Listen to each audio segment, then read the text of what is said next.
Hello, welcome to the Comic Book Commentary. I'm Bo Leidig, and this week we are going to be taking a look at the next installment of the super jacked, muscle filled alien action saga that is Pitt, with Pitt number 3. So let's zoom in and take a closer look. First published in February of 1994, we see here on the cover the mysterious alien that was featured in the end of Pitt number 2.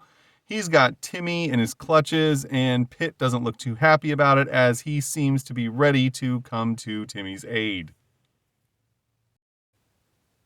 Story, pencils, Dale Keown.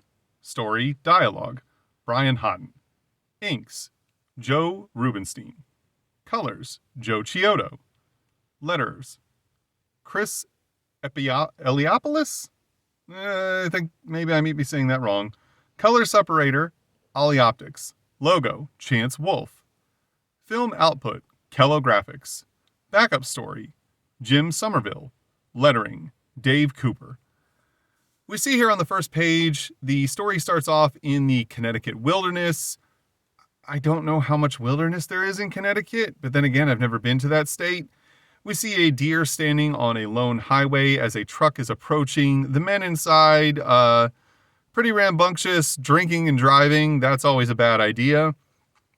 Pulling up on the deer, and as they notice it, one of the men grabs a gun from behind the seat. Also, drinking and shooting, another terrible idea. Opens fire on the deer as a means to try and kill it. One of his friends tells him that he's a psycho, but he assures the man that he thinks he hit the deer as they decide to sick their dog on the deer in hopes of bringing home a trophy and perhaps a meal. We then see one of the men let loose the dog from the back of the truck as the dog darts into the woods after the deer. Strangely enough, Dale drew the dog as what I believe to be a pit bull, which isn't necessarily the type of dog you would use for hunting, but I don't know, maybe that's just the type of dog he wanted to draw, or perhaps this wasn't really supposed to be a trained hunting dog, but then again, why would it know to run into the woods like that after an animal? Either way, the dog darts into the woods. The men proceed to chase after the dog as they're afraid that the dog will mar the deer before they can get to it. However, before they even make the tree line, the dog then darts back out of the woods in a terrified manner, which surprises the men as they've never seen the dog behave like this before, and they don't know what could have caused the dog to be so frightened, as the man who owns the dog states that he plans on killing it when it returns because it's afraid. Again, these are kind of like super stereotypical drunken idiot rednecks, so, it is what it is. However, they don't seem to notice the giant figure standing in the woods that the dog was terrified of, as we see Pitt standing in the trees, slowly approaching, and they don't even realize it until he is upon them, and they realize that they're in for a really bad day. We're then treated to this really cool 2-page splash as Pitt sneaks up behind the men, states that he's not impressed, and they all have the appropriate response, which is complete terror and shock.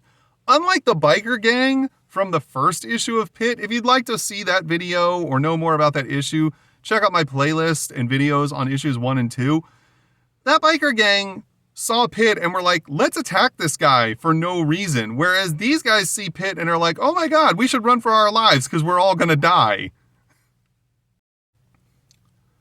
The men, still terrified, are in the belief that they're all about to die. However, since they didn't outright attack Pitt, he decides to take the high road and just takes all of their guns and wraps them around their heads like collars, and then tells them all that they can run for their lives now, as they immediately do. They hop into their truck and speed off, and Pitt is then approached by the dog, who apparently is no longer afraid of him now, or thinks he can befriend him because he was, I guess, intimidating towards his former owners, who were assumedly not good owners. We then see a conversation happen between Pitt and Jerub, the alien entity who has a psychic connection with Pitt. Jared tells Pitt that for whatever reason, his presence seems to bring out the worst in people, and that he shouldn't let the few limited interactions he's had with human beings skew his perception of the entire species. Meanwhile, back in New York City, we are teleported to the penthouse apartment of one detective, Bobby Harris, as she is in the shower cleaning up after the events that took place in the subway and the battle that she had to deal with involving the alien bounty hunters who were after Pitt. She's thinking to herself, wondering if Detective Smithers, her partner, bought the whole adrenaline rush thing that she told him when she pulled the giant concrete pillar off of his legs. She also realizes that she can't let anyone else from the police force ever know where she lives because they'd probably never buy the fact that she could afford such a lavish apartment on a police officer's salary. She's, however, interrupted when she hears a loud beeping. She runs across the apartment to log into her computer, where she is immediately given a communication about the same alien bounty hunters having attacked a residence in Connecticut, and that she needs to respond to this. She states that she will suit up and head out immediately. And this is the point where we're really starting to understand that Detective Harris has a lot more depth to her character than we were originally led to believe. Meanwhile, back at the residence of Timmy Bracken and his grandfather in Connecticut, we see one of the giant rock golem alien bounty hunters being lifted up by a crane and put onto the bed of a flatbed truck, as the cleanup is being handled by a team wearing hazmat suits, which I find funny because these guys here are all wearing full hazmat suits with respirators. And meanwhile, the police are just putting handkerchiefs over their faces. And the guy who's in charge of the hazmat team doesn't seem concerned about any of this at all, despite the fact that there's just an alien leaking green ooze all over the place. They are trying to get to the bottom of what happened, as we see some of the higher ranking officers interviewing Timmy and his grandfather about the goings on earlier and how their house was destroyed. Timmy reiterates to them that Pitt was the one who saved them. As they continue their interview, they're interrupted when one of the hazmat team realizes that something is going very awry, as the green ooze from within the rock monster starts to explode up out of its chest, and they are quite fearful that something really bad is about to happen. And we're then treated to this huge 2-page splash image of none other than the evil alien from the previous issue exploding out of the chest of the rock monster, exclaiming, "Zoivod is here." That's right, this character's name is Zoivod. How did he teleport into the body of this rock monster? From outer space? I don't know. It's never explained in this issue. No part of this makes sense at all. I mean, it does look cool, and it does present us with a way for Zoivod to get to Earth quickly, but not a single bit of this is explained in any way whatsoever in this issue of this book. The hazmat team has the appropriate response and runs for their lives. The police open fire on Zoivod. However, their bullets have no effect on him, and he makes short work of them with his giant claws.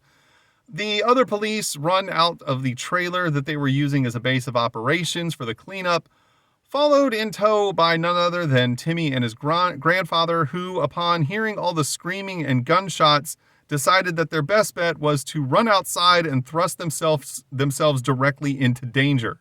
They're greeted by seeing Zoivod just tossing bodies through the air. Zoivod spots Timmy and realizes that's who he's here for. He reaches across all of them. Apparently he has extendable limbs, grabs Timmy, pulls him forward. Timmy shouts. His grandfather is very understandably terrified because now he believes his grandson once again is on the verge of being killed by some sort of crazy alien in less than 12 hours. We're then treated to another 2-page spread, vertical, thanks a lot, Dale, As Zoivod exclaims, "Where is Pitt?" Timmy doesn't know how to respond. He's obviously terrified as there are razor-sharp claws pointing at his eyeballs. Zoivod once again repeats himself that he wants to know where Pitt is, and he realizes that Pitt and Timmy share a somewhat type of connection, though he doesn't really state that it's anything psychological or psychic of any way.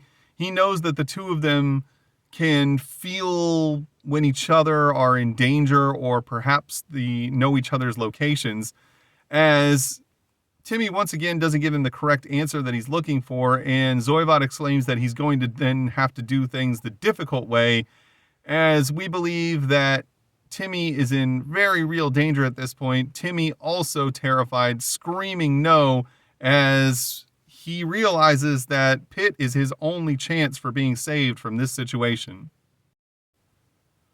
Back in the woods, we see Pitt also yell no, as his bond with Timmy allows him to realize that Timmy is in immediate mortal danger, and he also somehow realizes that Zoivod is now on Earth. Perhaps he can sense Zoivod's presence through Timmy. It's not entirely explained, but Pitt realizes pretty quickly that he has to get back to Timmy if he wants to prevent Zoivod from killing him, as he wastes no time in springing into action and running back towards Timmy's house. And that is the end of the Pitt story in this issue. We then move on to the letter section, very cleverly called Letter Rip.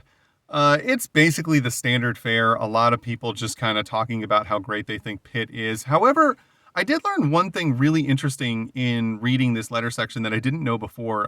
One of the readers writes in and asks Dale to kind of explain some of the powers that Pitt has and what his limitations are, but also like what levels of durability he has, as he seems to be able to be cut and bleed relatively easy compared to his strength. And Dale actually explains that while Pitt's skin is relatively strong, it's not like super invulnerable. However, his muscles are, which I thought was a really unique take on it. So it's actually way easier to damage Pitt's skin than it is any of his muscle fiber. And despite the fact that having his skin destroyed does cause him a lot of pain, he's able to fight through it and keep going and, keep pressing his attack, which I thought was a really unique way to go about a character with super strength and durability, that makes them a little bit more, I guess, vulnerable in a way. Not in the sense of, being really legitimately damaged to an extent that they could die, but the fact that putting themselves in harm's way is not without some sort of a cost to pay, and they're always going to have to fight through some sort of adversity when they're in major physical altercations. I just was really surprised when I read that and shocked that I somehow didn't know it before. We then move on to the secondary story of this book called Crash of Souls, which looks like it would actually be right at home in the pages of Heavy Metal magazine. I'll be honest, I really don't understand exactly what this story is about. This guy here is the main character. He apparently is on a quest for vengeance and possibly a rescue mission to, I guess, save this woman, though it's not clearly explained. There's a lot of just random lines of inner monologue where he basically states that he's angry and that he's out for revenge. We see him jumping over this battlefield, opening fire, swinging this ridiculous sword around. It's almost like, because he's fighting what appear to be orcs or some kind of monsters here. This almost kind of feels like a weird otherworld version of Warhammer 40K in a way, but I don't know, maybe that's just my, interpretation of it. I still think it's pretty cool though. We see as he continues to march through the battlefield, just laying waste to any enemy combatants that he faces, shooting them, cutting them up. There's a tank involved. We see the image once again of the woman in his eye as he's just slicing people down with this sword again. He's moving forward, pressing the attack. There's blood everywhere. His backup is coming. They're opening fire on these orcs or generic monsters or whatever. And then we see a shot of him as he believes that his final retribution is now at hand. We then see the man finally get to what I guess is the enemy fortress as the door opens and this weird Demon King guy walks out of it. He yells out Kirchronicus, I guess, is the character's name. Keep your promise, comply. Kirchronicus, however, just stands there, and then he realizes that Kirchronicus, what a ridiculous name, is holding the head of the woman that we've seen in his visions. He then holds her head up above his, throws it out towards the man as he realizes he's been betrayed. He screams no. He catches her head. Then one of these orc monster guys runs out with a laser rifle of some kind and opens fire upon the man, hitting him in the head. And then he slowly dies and realizes that he was betrayed and that he should have never tried to make the deal and he should have never believed. And that's the end of this story. I don't know what any of this story was about. I don't know who any of these characters are or what their motivation was. It's just pure chaos. And as weird and impossible to follow as it seems, I'd actually like to see more of it because somehow I found it wildly entertaining, despite the fact that I don't have a clue what's happening. On the next page, we see an advertisement for the Spawn Batman team-up comic featuring Frank Miller and Todd McFarlane. I have this comic. We'll get around to it eventually on the channel at some point or another. And then we see an advertisement for Bow and Board and also for a Pitt fossil watch. I had no idea that this watch was ever made. Apparently it was a limited edition. There were only 500 of them. I would love to see one of these or possibly get my hands on it. I did know of the Spawn fossil watch that was created, but this Pitt one, I had no clue was around. I would love to find one of these. Not that I'd necessarily wear it. I don't like wearing watches, but it would be a really cool piece of like early image history to have in, I guess, the rest of my collection. But, again, it's not something I really need, but it is something I think is super cool and would love to get my hands on. On the next page, we see an advertisement for Prophet. I have a fair number of issues of Prophet, and we'll definitely get around to doing videos on Prophet on the channel here eventually. It's just finding time and, one more thing to add to the list, I suppose. We then see an advertisement for a bunch of Pitt memorabilia. We've got some t-shirts and some caps and beanies. And this is awesome. These are legitimate Santa Cruz Ever-Slick skateboards with Pitt graphics on the bottom. Shout out if you are old enough to remember what the hell Ever-Slicks even were. I can't believe I didn't know these existed either. If I ever found one of these decks, I would buy it in a heartbeat and I would hang it on my wall. It would be so cool to have one of these, and I promise there are next to none that still exist. We then see an advertisement for Wildcats issues 10, 11, and 12. If you'd like to know more about Wildcats, check out my Wildcats playlist. I haven't made it that far into the series yet, but I will eventually. And on the reverse inside cover, we get an advertisement for Vanguard issue number 6. I am trying to put together a collection of Vanguard so that I can start doing videos of that. Unfortunately, it's really easy to find copies of Vanguard number 1. However, it is not easy at all to find copies of literally any other issue of Vanguard. I'm really struggling to find loose issues of this or even a collection of them. I mean, there's not that many issues of the Vanguard series, and I would buy a complete collection of them if I found them somewhere. It's just, being lucky enough to run across them at some point. And that was Pitt number 3. Overall, it's an issue that leaves us with a lot more questions than answers. We really don't know anything about Zoivod at all, other than, he's apparently after Pitt. We don't know anything about the double life that Bobby Harris is leading. We're just kind of like stuck in this weird limbo until we get further along into the story to find out, what any of this stuff means. We also had the secondary story, Clash of Souls, which I just loved. Like I said, none of it really makes any sense. It is just an absolute cluster of colors and gore and nonsense and dialogue that doesn't really give us anything to go on. But somehow I just feel like it's a really dumb / fun / over the top story that I would love to see more of. And I don't know if any more of it exists. I'm going to have to do some research on it and try and do a little digging on the internet to see if this ever got any type of an ongoing series or maybe a few issues of its own book. If it did, I'm definitely going to try and find them because I am very intrigued as to what the heck it was supposed to be about. But these are just my thoughts. Your opinions may be different than mine, and that's okay because we're all entitled to our own opinions. If you enjoyed today's video, please feel free to like, comment, and subscribe. And thanks for stopping by. Have a great day.